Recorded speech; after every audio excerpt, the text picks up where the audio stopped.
So we'll get started with an overview of our agenda for today. So we'll start with some introductions. We'll then talk about why you might need a database, some considerations when you decide to start investigating which database might make sense. We'll talk about some commonly used database platforms. We'll have an activity. We'll probably just stay in this room with a small group. We do have some activity to work through together and discussion with that. We'll take questions throughout, but we'll have a designated time at the end, answer any remaining questions, and wrap up. I'll just touch a little on the goals of today. We really hope that by the end you understand why you might need a database or why it might be helpful. Identify some important factors for you in selecting a database. Familiarize yourself with databases that other people might be using or that are out there. And then we do hope that you clarify your database needs and priorities and develop a strategy for moving forward with a database.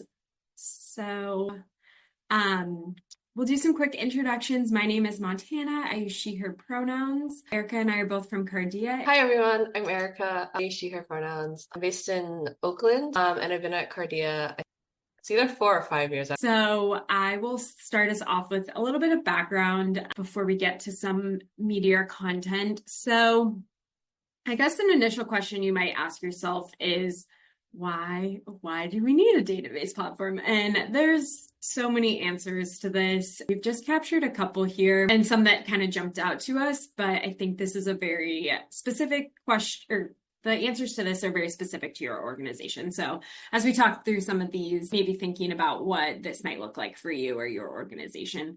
So some answers for this question could include efficient data management. So a database does allow for your organization to store that data, organize it, and manage large amounts of data. And ultimately, with this large amount of data, can reduce risk of things like errors and duplication. It also streamlines reporting and analysis. So that can look like automated reporting features that enable organizations to generate reports quickly, which could save some manual processing time. The platform can also provide powerful analysis tools that can help you identify trends, measure outcomes, and then make those data-informed data-driven decisions. We also find that databases can enhance communication and outreach. So a database platform can streamline communication by providing integrated tools for reaching out to partners, clients, funders. And also with better data, organizations can craft specific outreaches that can ultimately potentially improve engagement or service delivery. We also find that databases can be time-saving. So we talked about how they can streamline reporting. They can also help automate routine tasks like data entry, communication with your staff, strategic planning. And then quick access to your data means that you're not spending as much time searching through different Excel spreadsheets and different documents. Having that streamlined approach can really save you some time when you need to access your data. And lastly, we're calling out accountability and transparency. So robust database provides a trail of data related activities. So it ensures that records are kept up to date and are verifiable. And then having that detailed, transparent data readily available can help organizations meet reporting requirements. Again, back to reporting. So thinking through why you might need a database, your next question might be, are you ready? So some ways that you can consider if you're ready. So if you have a growing amount of data, if you are just having increased data and finding that you need a way to organize it, you might be ready. If you have analysis requirements or reporting requirements that maybe are changing, maybe you need more advanced reporting tools, or you have an analysis problem that you're really interested in figuring out, you might be ready, depending on your program, organization, or size. So if your program or organization is growing and you need more people to access the data, maybe you had one person who was really handling all the data and reporting, but you're bringing on new people. Sometimes the best way to have multiple people working in the data is in database software. Another note for when you might be ready is a need to integrate data across programs or projects. So if you're finding that your a measure you're looking at in one program is also relatable to another and you want to link that, a database is a great way to do so. If you have data security considerations, so you need to meet a certain requirement, a database might be a great way to do that. And then kind of touched on this, but a need for collaboration. So you're bringing on more people or you have other people who need to be involved. Databases are a great way to make this data accessible to multiple people on your team. And so we have created a framework for some key considerations when thinking about your next steps with a database. So asking yourself when considering a platform, is it meaningful? Is it doable? And is it usable? And so we'll break these out into a couple of examples for each. So when we think about meaningful, we've pulled out three kind of indicators here. So one being flexibility. So in flexibility, it's choosing a system that can evolve with you. Thinking further down the road, and if you're planning to hire more people, does this platform allow you to add more users? Can it handle more data as you grow? So that flexibility to adapt with you and your organization. Flexibility also can relate to organizational values. So does that database align with what you need it to do to meet your organizational values? Customization is a big one, right? So when we think about a database, there's a lot of different options and the customization levels can vary. So does the system have the customization capability that is required to meet your program's needs? And then these databases have a lot of customizations often, but are these customizations straightforward enough, user-friendly, so that you can actually use the customizations to serve your data? And then we've talked about reporting, but when we think about, is it meaningful in a way that you can pull your data out into reports that aligns with your reporting needs? And can you get what you need from those reports? So our next portion of the framework is it doable? So when you think about actually using this database on a day-to-day, support, is there support available from the system itself? So from their team, if something were to go wrong. You can also think about other avenues you might have for support with that system. So is there someone you know using that system that you can reach out to? Is there capacity building that you can work through if something comes up? Along that same line, staff training. So thinking through what it'll look like when you integrate a data platform, what is that training going to require? And is there available documentation and resources already out there to help train staff? Or is that something that you need to look into?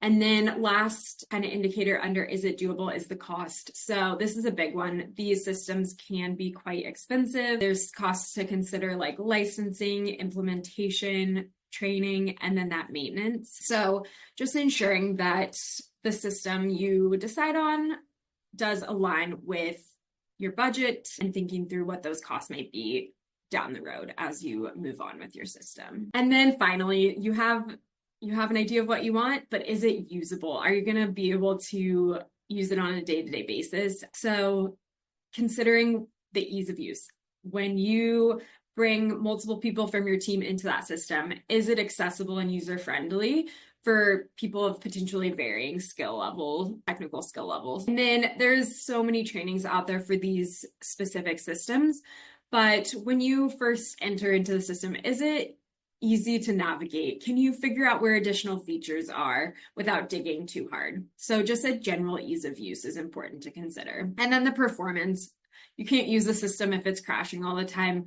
So you want to ensure that you're selecting a system that has some reliability in how it runs and isn't interrupting every day to upgrade or, do things like that it's running on a day-to-day basis. And then big note that there should be some sort of integration to protect in case of data loss so that there's some backup in that system. And then we touched on this earlier, but choosing a system that has the security level that you need.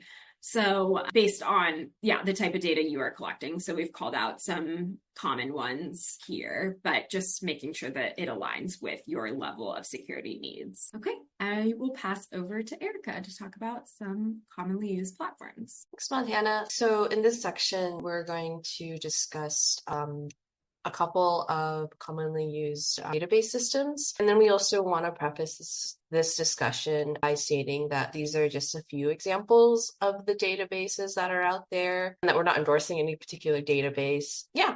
And next slide, please. So considerations before assessing some databases are, does your organization have a few of these items like a theory of change, which outlines why a program will lead to certain outcomes or impacts, an evaluation approach, including what will be measured. And also, if your organization has identified a set of data collection tools or needs, so basically what ways and tools you will use to analyze the data that you have. And so it's important that these different factors, that your organization has these different factors, in order to have a solid foundation and understanding of how, what, like why, to use the data to build out a system for like the actual database system is in place. And it'll basically inform how you build that database or just kind of any kind of system with data. And then also lastly, that your organization's data needs are unique to you and may require various tools. It might be great to have like a out of the box, like this will fix all of our data needs and more. It'll fix like everything. But sometimes that doesn't end up happening. So it's important to recognize that like sometimes it might involve a couple of tools and like that's perfectly okay. Next slide, please. Okay.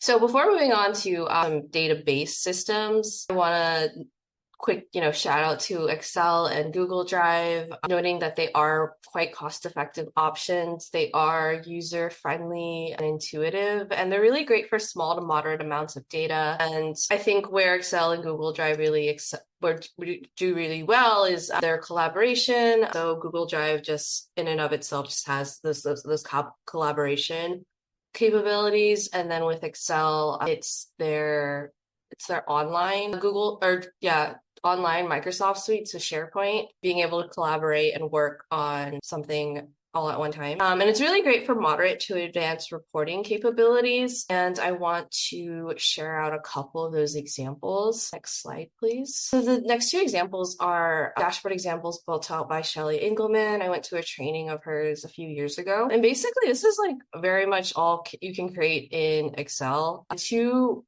a certain extent, you can create it in Google Drive too. I would say it's just a little customizing options, but basically all of the filter options are in that left side, and you can filter and basically sort and have like dynamic data that changes based on what you select. Next slide, please. You can also do something like this where it's a little more kind of story driven, a little less like academic poster like the first one. And so in this particular example, that 48% on the left, that one is also dynamic. You can also have that change based on the filters. In this case, this one is on the far right. Yeah, so I would say don't disregard Excel and Google Drive for they are very powerful tools if it does fit your needs. Yeah.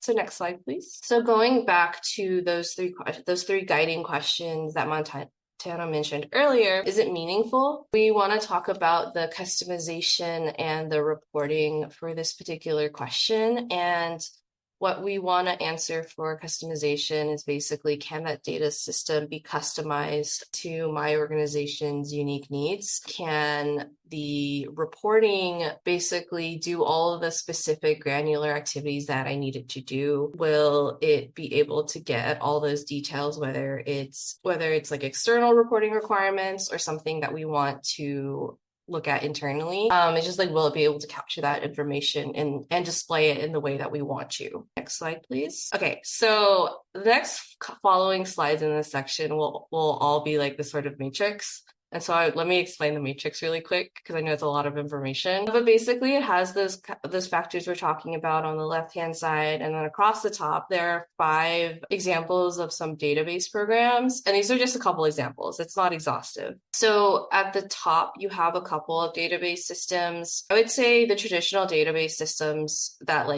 I think most people think of when they think of like database will probably be Apricot, Charity Tracker, Community Care Link, to some extent Salesforce. And then we have Airtable. Airtable is I would say like an in-between of like Excel and a database. It's very much like you choose your own adventure and build it out yourself. But it is very much like a database. It does have like the capability to connect multiple tables. Yeah. And so going back to the customization and the reporting of these, what we have been told by a lot of organizations that we work with is that they generally require like a moderate to high customization capability out of their database. So for example, if there's like a very particular way you want your intake form to record the data, or if there's like a specific type of logic you want it to have when clients are like answering questions, that might be something to note when you're selecting a database system. And then if you end up choosing something that has maybe like a low to moderate capability and customization, what ends up happening is usually there are just like interesting quirks to the way you end up using your database and like finding interesting workarounds. So that's just something to keep in mind. It's not completely difficult to use or like useless or anything if it is a low capability. It just means that you'll have to find creative solutions. And then for reporting, generally organizations that we worked with said that they need a moderate to advanced reporting capability, and that could range anywhere from the ability to customize like the look of the report, but also like the specific types of visualizations within that report. So just varying depending on your organization's needs. Next slide, please. The next question is it doable? We want to look at the support and the cost. So for support, we want to look at what type of resources, whether that's support through the vendor itself, or whether it's knowledge library or knowledge base from the vendor that's kind of like a self-service sort of help, or third-party resources like forums, or just like if you Google it kind of thing, or like consultants. And then the cost is how much the system will cost. And with databases, I'd say like most of the time databases they have like a kind of a 3-part price structure. It's like the initial cost, the initial onboarding cost, the yearly upkeep fee, and then any support packages involved. So that's something to keep in mind when purchasing databases. Next slide, please. Okay, so for this one, like I said, that sort of general fee structure applies for most database systems. I would say in this particular matrix, that Airtable does not follow that, and Community CareLink doesn't either. For Community CareLink, they're more of like we include everything together and it's just one price every year. But they also have an interesting like different support structure that might help justify the price of that particular program. And then in this particular example of Salesforce, the particular example we're referencing in this matrix is a nonprofit edition, which allows nonprofits to get like 10 free user licenses, but it does come with a caveat of they do have limited support, and I don't think it comes with like a traditional support package, or I'm not sure that like is even offered at all. It's just a different version, but they also do just have like their regular version where it has that traditional pricing structure. So that's just something to keep in mind with the pricing structure. And then for the support, really thinking about what type of resources does your organization need, and that being something that's very unique to your organization. Whether it's like, will support tickets be enough to help you navigate any challenges that you might encounter with the database, or do you need more targeted one-on-one support? Things like that all come into play when thinking about like what support that you'll need with the database. Next slide, please. And then the last question of, is it usable? So we want to think about the ease of use or implementation. Will it require a dedicated internal data person and or additional external data consultants? For the performance, it's sort of what does the day-to-day use look like? Does that database system, is it able to properly capture all the data that you need it to? Is it as detail oriented as you need it to be? And like, can you find things and navigate it easily? And then security, how will your organization protect sensitive data if your organization collects that kind of information? Next slide, please. So in this one, it's the first two, and then the security is on the next slide. But for ease of use and performance, generally we recommend sort of like simple to moderate. Is my screen pixelated, or is that everyone? You look fine. Good on my end. Okay, cool. Then it's just my screen. All right, cool. That's fine. No worries. Okay. So anyways, again, simple to moderate is generally recommended. Basically, if it says simple to moderate, it's basically saying that there will generally be someone that the vendor, either internally or they have like a third party consultant that will help guide you along that implementation process and jumpstarts the database building, so you're not kind of left there with all the tools, but no instructions. And then for performance, again, depending on your organization's needs and the amount of detail and intricacy for case tracking, low to moderate might be recommended and might be adequate. It's really important to understand your organization's data needs, having that sort of foundation of those three things mentioned at the top of this section. And next slide, please. Okay, so this is the security portion. So generally, most of the database systems will be like either HIPAA and FERPA compliant, or they'll be both. HIPAA being the Health Insurance Portability and Accountability Act, and FERPA being the Family Educational Rights and Privacy Act. And then there also might be additional security regulations that your organization has to be in compliance with. To come to mind, one being the Violence Against Women Act, and the second being the Family Violence Prevention Services Act. When we did some looking into for the Violence Against Women and the Family Violence Prevention, no particular database mentioned it, so that they had that sort of compliance. So it might be more so that these two are security protocols that your organization will have to have in place, like having those things written down. Those are things like having like your laptop time out immediately, or any kind of devices time out immediately after like I think 15 minutes or something, or having a secure server room that's like locked, or things like that. But again, contacting vendors and also like your contract officer if it's applicable for those security needs.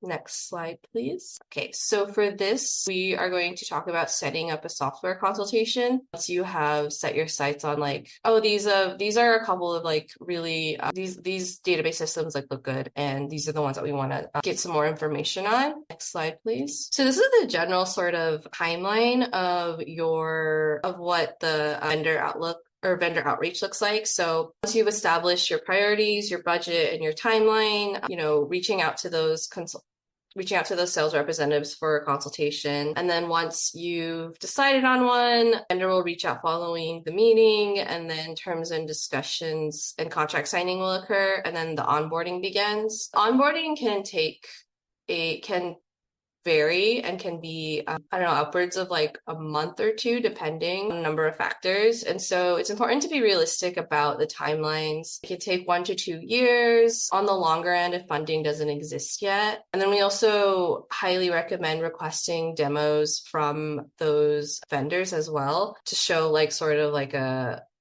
this is what I'll look like on a day-to-day basis of using the software and specific features. And then also considering things like if the software, like how the software will empower your organization and streamline those processes, and how will like the software impact your organization long-term, thinking about those sorts of things. Next slide, please. Okay, so this in the next slide are questions that we generally recommend asking a database vendor. So overall, they fall into these kind of 4 buckets of the pricing, the fee structure, onboarding, and support. So for dynamic pricing, the pricing can also fluctuate based on like how many users you need, and then just like a variety of things, because it is still like a sales pitch at the end of the day. So things like how many people will need access and what is your current budget. Sometimes the vendors will be able to be a little flexible if you're working within a certain budget, so that's important to mention. Fee structure, so asking how much that one-time onboarding fee is, asking like the prices of basically like each different aspect of it. So like the support package, and then the yearly upkeep fee. So basically it's like a subscription, that yearly fee. And then the onboarding, how many support hours are included, how many times can I meet with that consultant if they provide it, how many like forms, reports, like how much of that initial building out can that consultant do? And then can they also support onboarding training? And then for support, thinking about the scope of the support that's offered. Is it like foundational? Is it personalized? Is it something that you can spend a lot of time working with one person with? And then thinking about how much support that you'll need like initially in that startup onboarding phase, and also long term. So like on sort of like a regular basis, how much you'll need and adjust and thinking about that, which packages to purchase. Next slide, please. Okay. So for this slide, it's an expansion of those previous questions, and then it's split into internal and external. So internal being the questions you should ask yourself and the organization, and then external being things that you should ask the vendor. So for access, we want to think about internally how many people need to be able to make those backend edits, how many people need to be able to go in and build reports. So basically just have like, basically it's called like admin privileges. And then how many people, so partners, affiliates, if they need to have access to certain viewable information, if there needs to be a portal that they need to access. And then for budget, internally thinking about like, do we have the funds currently? And then also what is, your one-time versus sustainable budget? And then externally thinking about how much is that one-time onboarding fee, the cost of the support package, and the cost of like the yearly upkeep fee. For onboarding, we want to think about internally, does your organization have a dedicated person to lead this onboarding process? And will it be like their primary role, or will it just be sort of like an add-on to their current roles and responsibilities, thinking about like their capacity to do all that work. And then if there is any organizational capacity among staff that is needed to onboard staff, and is that capacity available? Externally, we want to think about how many vendor support hours are included. And if that is within a certain time frame, it's like, do we have to use it within a year, within a quarter, so on and so forth. And then also thinking about how many forms or reports or how many things that vendor can create on your behalf before you have to, before you start to build out things on your own. Then lastly, for support packages, we want to think about internally going back to like that dedicated person who will be that dedicated internal super user, like so managing sort of the back end of the database. Do you need to plan for external contracting support if that's not available internally? And then also with that internal person, thinking about how they will provide ongoing support for the staff, 2, maintaining that database, and 3, maintaining the relationship with the vendor. And then for externally, thinking about the support packages, we want to think about what support packages are available. Like previously mentioned, those knowledge bases, having ticket submissions, one-on-one meetings. Will there be like a real person to actually help me troubleshoot my problems? So it's sort of thinking about, do you want someone to give you like a technical answer? Do you want someone to sit and be able to communicate why this error is happening, or like so on and so forth. And then thinking about how many tickets, hours, or whatever unit of measurement that the vendor uses for the support. So how many of those things do we have like a year, or do we have in like that certain time period? And just keeping that in mind for sustainability and future-wise. Next slide, please. Okay, so now we are going to move on to our activity. So we have 2 activities, and they are both sort of like worksheets. The first one, next slide, please, is going to be a rubric. We're going to have someone from Cardea drop in the rubric activity. So basically spending about 10 minutes working through this readiness rubric, and then we'll come back and discuss it. So let me show you what that looks like. Next slide, please. So this is like half of it, but basically it's a rubric sort of just assessing your readiness score and that sort of like foundational readiness before like diving into data systems. So basically it'll ask a question or have a statement on the left-hand side. So something like, let's choose one. Like our data processes are well documented. So you'll give yourself a score, your organization a score of 1 to 5, sort of going along this scale and seeing where you are. So if you're unsure or data processes just aren't documented anywhere, you'll give yourself a 1. If it's somewhere in between, like having everything written down and just having like nothing written down, you'll choose anywhere from 2 to 4. And so at the end of that, the rubric, will you go 2 slides, please? Yes, perfect. Okay. It'll give you a readiness score at the very end. So make sure you fill out all the questions, because I think it might populate a little before if you've answered like, I think 3 or 4, but just make sure to go all the way to the end. Basically, it'll give you a score of where you are in addressing your data readiness and give you like a sentence about like where you might improve and things that you might want to focus on. Yeah, so let's go ahead and start that activity. The handout has been dropped in chat. And then if anyone has any questions, feel free to drop them in chat or come off mute. And so we'll give you guys 10 minutes to do that. You receive free capacity building through our TA and capacity building program. So the folks here on the left of this slide are the consultants who specifically provide data and evaluation for, they provide data evaluation capacity building. So they include Cardea, obviously, as well as the Capacity Collective, Crux, and Puget Sound Education Services District. And on the right, you can see all the different kinds of data and evaluation support that capacity builders can provide. So they can help with things like designing an evaluation, such as like helping you to develop a logic model or research questions. They can help with data collection, like designing surveys or focus group questions, or they can help you to build the skills to analyze and report your data. Capacity builders can also help partners to build a new or modify an existing database, as Cardea was describing. So if you have any data and evaluation capacity building needs, please reach out to my colleague, Stefan Ajamang. He's the Data and Evaluation Capacity Building Program Manager, and I'll put his email address in the chat. Thank you. That was it.